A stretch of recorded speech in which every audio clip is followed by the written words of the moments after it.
Maharashtra today 24 news सत्य परिस्थितीचा सविस्तर आढावा। व्हॉट्सअपवर आत्महत्येचे स्टेटस, एक चिठ्ठी, झाडाला बांधली साडी अन शिंदे सेनेच्या त्या नेत्याबाबत घडलं काय? बीडमध्ये देव बलवत्तर असेल तर मोठे संकटही आपोआप टळते, याचा प्रत्यय आला। शिंदे सेनेच्या एका नेत्याने उपतालुका प्रमुखाने आत्महत्येचा प्रयत्न केला।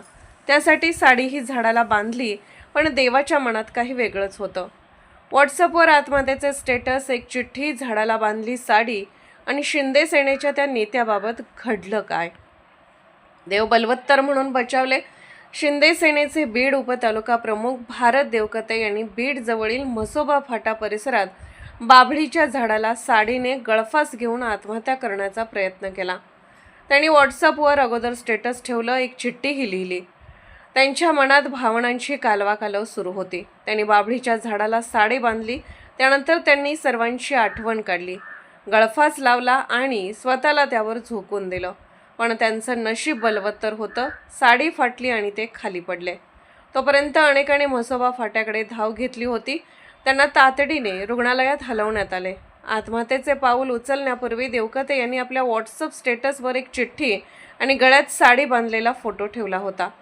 दादा मला माफ करा, शेवटचा जय महाराष्ट्र असे लिहित त्यांनी आपल्या मृत्यूला ढेकनमोहा गावचे सरपंच पती शिवाजी भगवान गाडीवान आणि ग्रामसेवक बीजी तांदळे यांना जबाबदार असल्याचं म्हटलं आहे। सुदैवानं साडी फाटली, ते खाली पडले। यानंतर नागरिकांनी त्यांना ताबडतोब जिल्हा रुग्णालयात दाखल केले। सध्या त्यांच्यावर अतिदक्षता विभागात उपचार सुरू आहेत।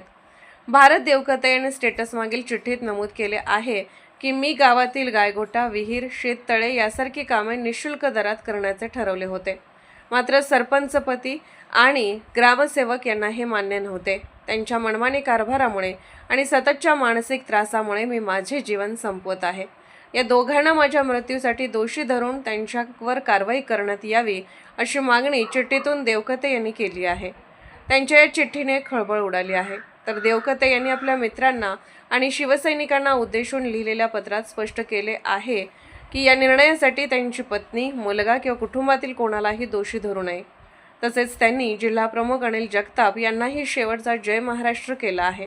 या घटनेमुळे जिल्ह्यात राजकीय आणि प्रशासकीय वर्तुळात मोठी खळबळ उडाली आहे। महाराष्ट्र टुडे मराठीसाठी ब्युरो रिपोर्ट, बीड।